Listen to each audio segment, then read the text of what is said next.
സൗഖ്യമായ യാത്ര നേരുന്നു.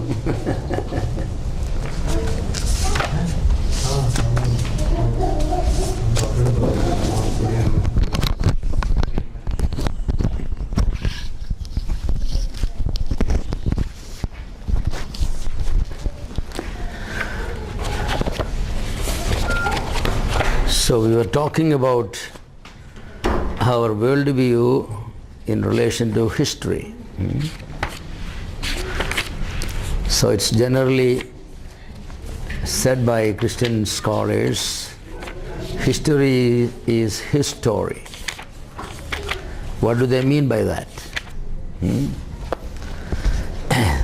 They mean that the history of this world is molded by man's relationship with God. Either it is an atheistic history or it is a theistic history. If it's a theistic history, it's a polytheistic history of worship of many gods and goddesses like in India. Or it is a monotheistic history like in Israel and Western countries, where the concept of one God is very prevalent. The world before Jesus Christ came to this world and the world after he came are essentially different. You cannot even have a comparison. The moral values, even the economic values, the social values, family values, everything changed. The coming of Jesus Christ and the teachings of Jesus Christ has changed the world totally. Even you take India, before Christian missionaries came and, have shown some light to this country, polygamy was very common, child marriages were very common, sati was very common, untouchability was practiced even, until very recently. So many social evils were there. And every one of these evils got eradicated only by the Christian influence. Even democracy is the contribution of Christianity. Because the statement, in Christ there is neither man nor woman, nor master nor slave, rich or poor. Everyone before God is equal. That is the concept. Everyone in the nation is also equal. So everyone has one vote. So the contribution of Christianity is actually very far-reaching. So history, when we consider from a Christian perspective, it is a story. I quoted, Arnold Toynbee, who said, no nation can rise beyond its concept of God. No nation. No nation can rise beyond its concept of God. If you think of your God as totally holy, then the tendency will be for the people to be holy, because man's relationship with God is very important. If your God is someone who is involved himself with, so many evil things, well, the concept of the people concerning those things will be basically the same. Recently we have celebrated, what is this, Dahi? What is it? It's about, some god stealing the butter or something, and all that celebration. So such a thing is elevated to an, a social celebration. And also, so many such evils. The story about the Pandavas going and finding a, wife and shared by Panchali. Who was that?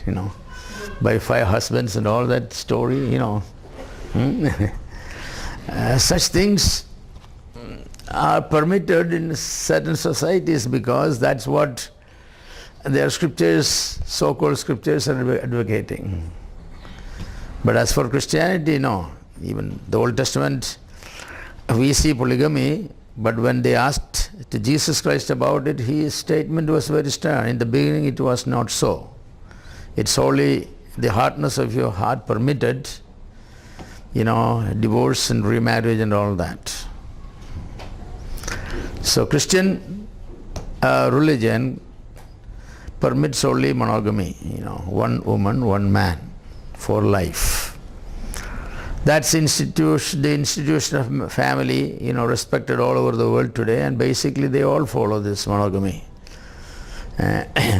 Polyandry and polygamy are not, anymore accepted, except maybe in Muslim, Islam religion or some other places. Very, very, rarely it is allowed. So the contribution of Christianity to the history of the world, very far-reaching, very, very far-reaching.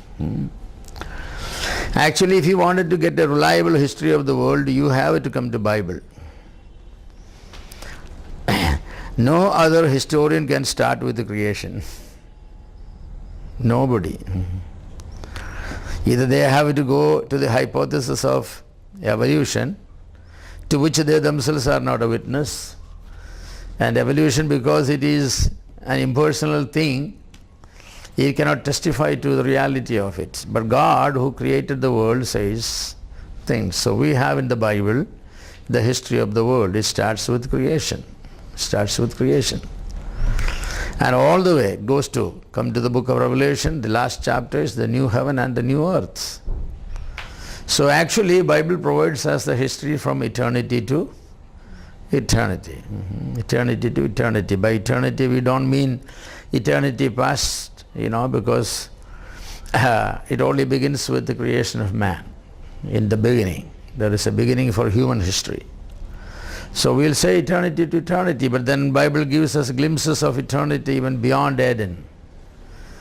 When God in His counsel, the triune God, has decided many things to make man in God's image, the doctrine of election, we are chosen in Him before the foundation of the earth, the lamb that was slain from the foundation of the earth.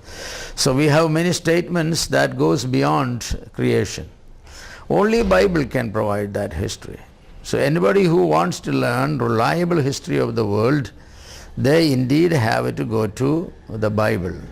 That's the only book where you can have a trustworthy, account of the history of the world. So that's very, very important. Then last time we met, we also said that the biblical concept of the history is linear history, not encyclical. The Hinduism talk about the cyclical history, Kala Chakram, Kala Chakram. There is no such thing. History began with, as far as man is concerned, history began with Eden or the creation. It never comes back to any of the stages, never comes back. From Eden it's a progress or a digress, but it never returns. It never returns. Whether it is progress or regress depends upon man's response to God's laws. Yes. Any society that respected and responded, positively to God's commandments, those nations, those societies progressed. Otherwise, they suffered for it, but they never returned to, man never returns to Eden. Even in the new heaven and new earth, it's not Eden, it's far better than Edenic, because man in Eden was on a probation. The day you eat, you shall die. But in eternity, man is not on a probation. He is confirmed in holiness. No more the question of death. So biblical history is not encyclical history. They think that every certain years the history repeats. Every certain years, it's a cycle, No, Bible does not teach about, encyclic history. So that's very important, Because I have heard Christian preachers preaching, He Kala Chakratil. There is nothing like that, Kala Chakram. It's a straight onward going, for good or for bad. There is a counteractive power of Satan which wants to pull the history of mankind backward to where, his state is. But God in His sovereign grace always pulls it forward, God negates every scheme of Satan. Satan very cunningly and very intelligently, planned to defeat God's program and purposes, but God outsmarts Satan. Of course, he is God, so he has to. Yes, he has to, you know. The Bible is full of testimony to that fact. So we believe in a linear history. The greatest point in history is when it is said God with man, you know. Like in Matthew chapter 1 verse 2 and 3 said that, you know, he tabernacled with man. You know, that's a great statement. God with man. In Eden, God was with man, you know, because God came down in the cool of the day, and the man and God, they probably walked together. You know, our Lord Jesus Christ in this, in his pre-incarnated appearances, you know, Christophanies or Theophanies technically called.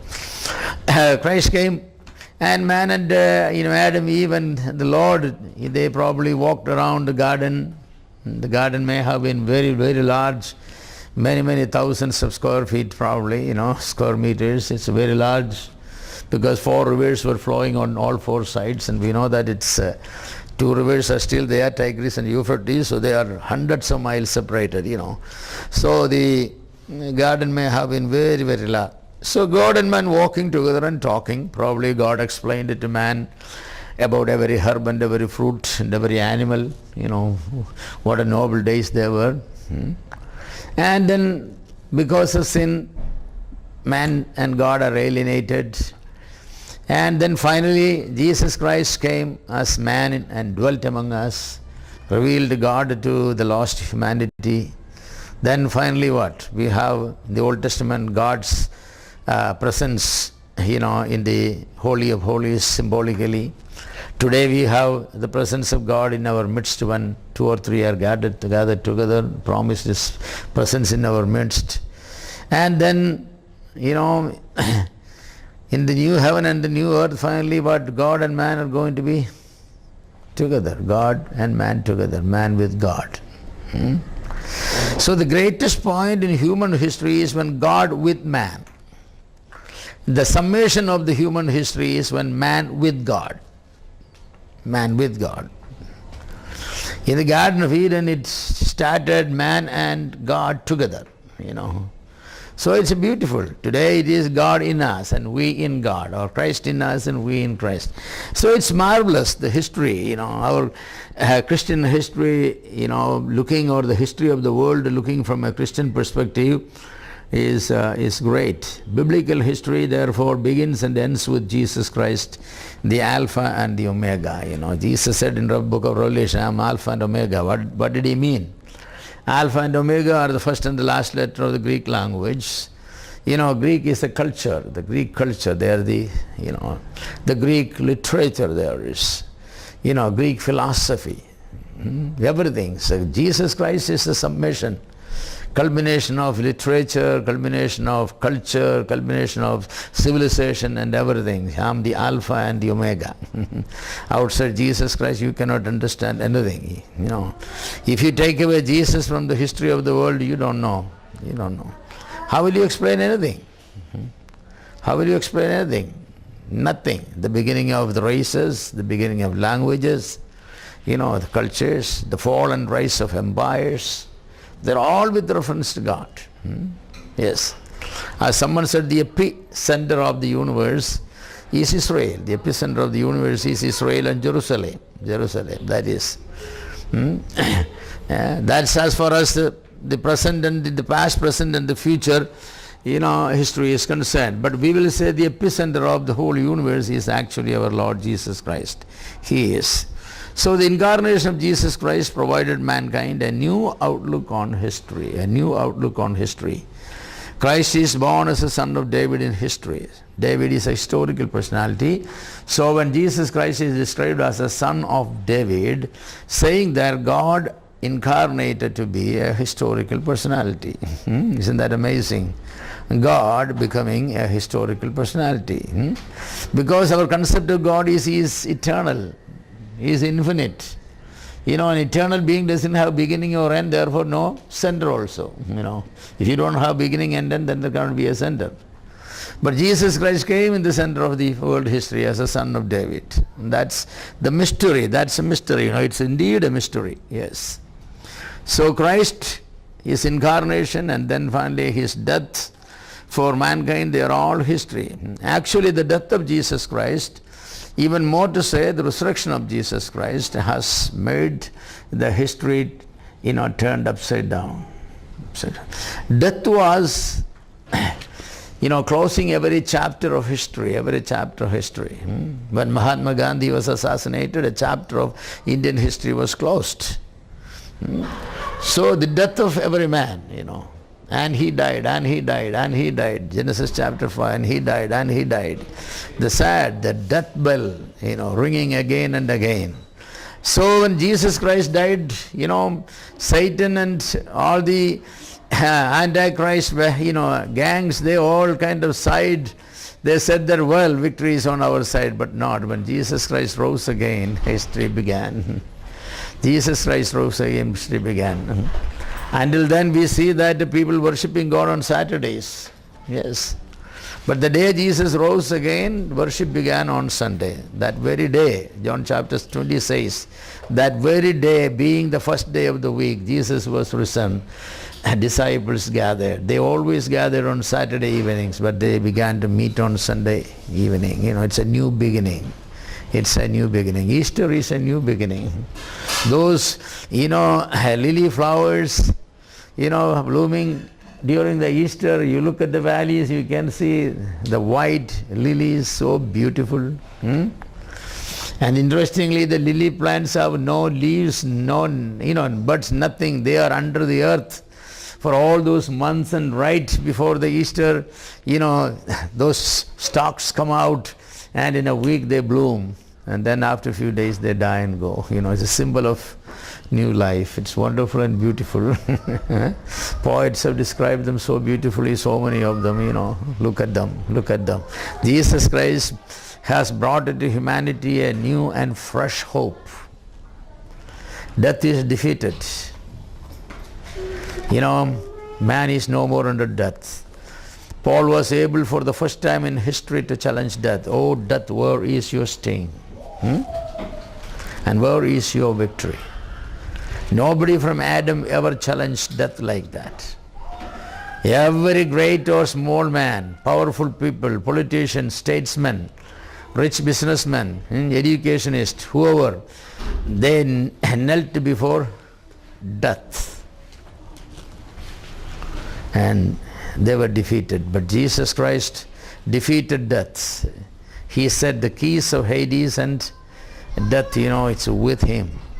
So Paul was able to stand there and challenge death. Where is your victory? Where is your sting? Death is defeated. Death is swallowed up in victory. That is it. Death is swallowed up in victory. So the resurrection of Jesus Christ actually brings a new power, new life, new hope to mankind. So the Christian worldview of history is a biblical worldview. Old revealing in the word. History is man's response to the revealed will of God. For this reason, to the Christian, history is very important, for it tells us how the word has molded the history of the world. How the Bible has such a big amount of influence. Everything. The whole jurisprudence, the legal foundations of the world changed. The ethics changed. Marriage and family, Economics changed. Politics changed. Today, there is no nation really of any considerable power which has a monarchy or oligarchy or any of that. It's all democracy. It's all democracy. Yes. Everybody is equal. Great statements of some great statesmen that everybody is born equal. Yes, everybody is born equal. It's amazing. You walk into a hospital, maternity ward, you can look at the babies in the crib. You cannot say which baby is rich, which baby is poor, which baby is Christian, which baby is Hindu. You cannot. They all look alike. Yes. Yeah. So Christianity has changed, actually the world much. The whole history of the world. Jesus Christ and the Bible are the keys of history. Outside these two there is no reliable history.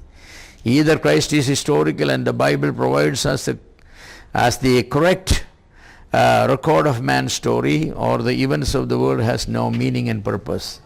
So the evolutionist history, what purpose they have? Everything accident.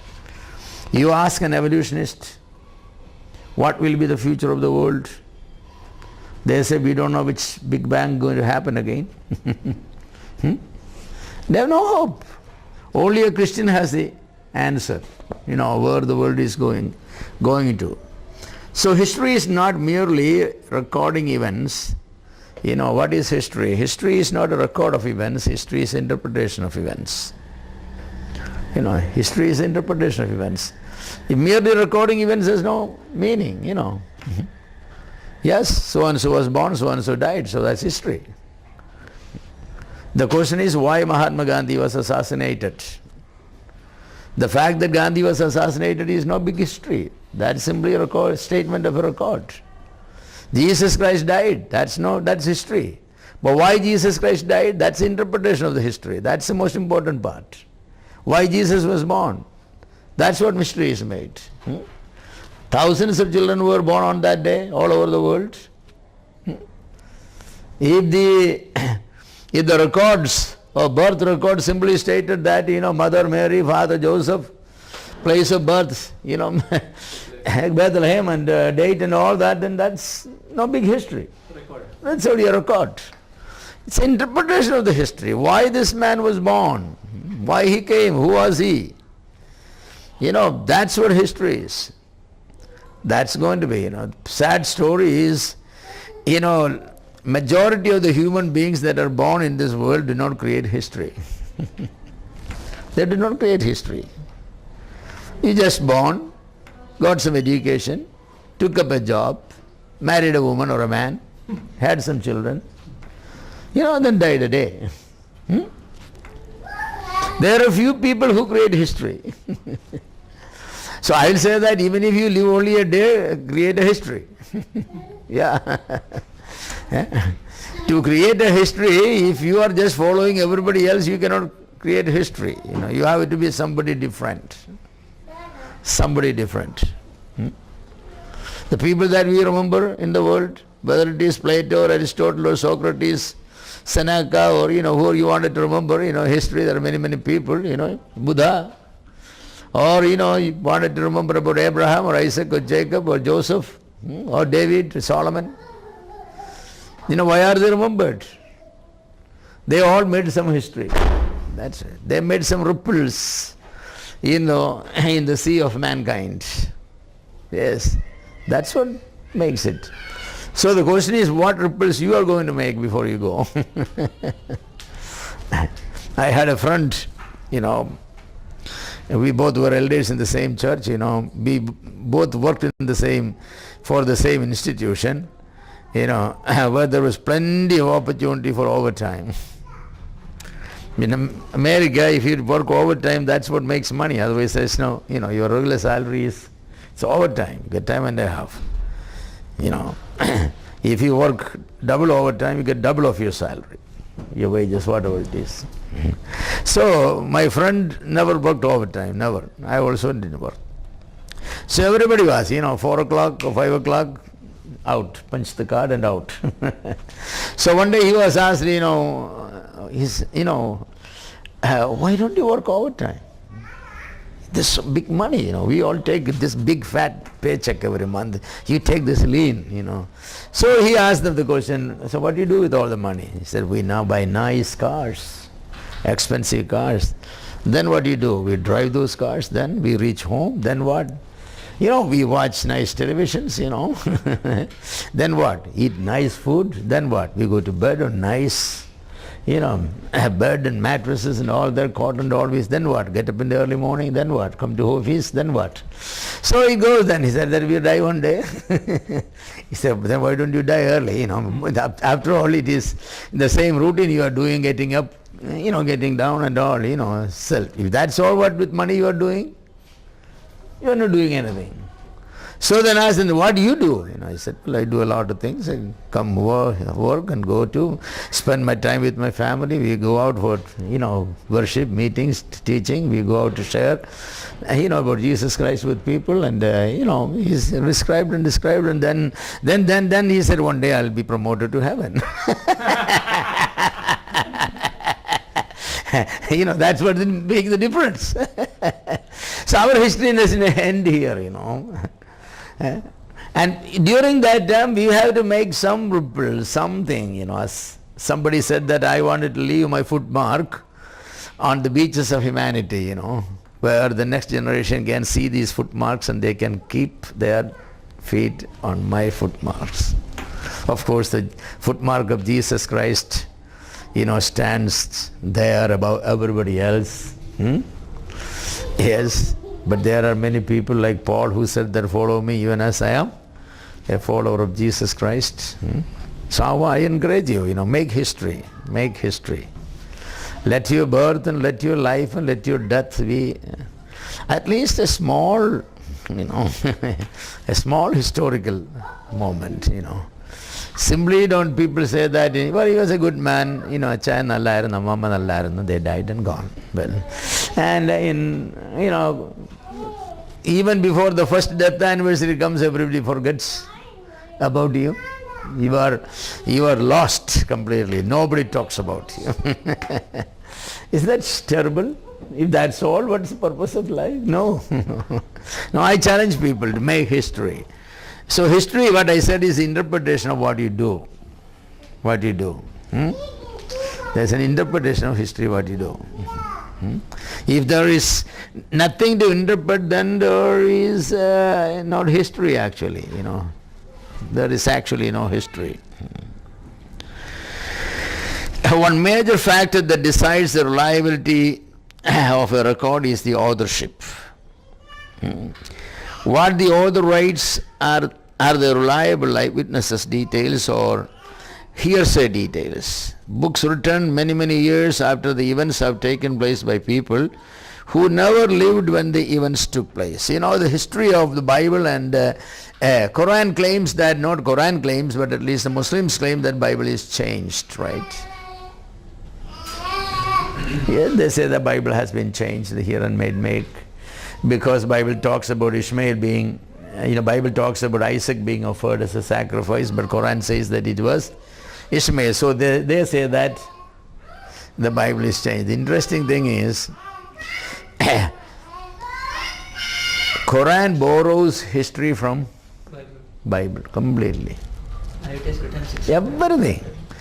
If only you read Quran, you don't know where was Aaron, who is Abraham, who is Adam, Musa, Ibrahim Nabi, you have to come to. Quran was written 700 years after Jesus Christ. The story of the Jesus was written by eyewitnesses, people who walked with that which we have seen and we have heard and our hands have touched. That's the uniqueness of the history of the Bible. It is not hearsay history, it is direct witnessed history. And when somebody who came 700 years later say that Bible was, changed and this and that, what reliability that has. So everything recorded in the Bible is truth because it's recorded basically. New Testament was completely eyewitnesses. The Old Testament, most of the thing, you can take that the first few chapters of Genesis, the book of Genesis from Exodus, it's Moses, he was living on the scene. Exodus, Leviticus, Numbers and all that, Moses was alive. Then Joshua was alive. Samuel was alive. These people have written. That's the uniqueness about. Jonah's story was written by Jonah. So Bible, we have reliable history. People who have lived in the time, they have written it. But other histories, they make comments about, this is foolishness. William Albright was a great 20th century, archaeologist. He has done a lot of archaeological excavations in the Holy Land. He made this statement: in my opinion, every book of the New Testament was written by a baptized Jew between the 40s and the 80s of the first century. That's what he said. In my opinion. Then he said that, every event recorded in the Old Testament, every even recorded in the New Testament, they are testified by archaeology.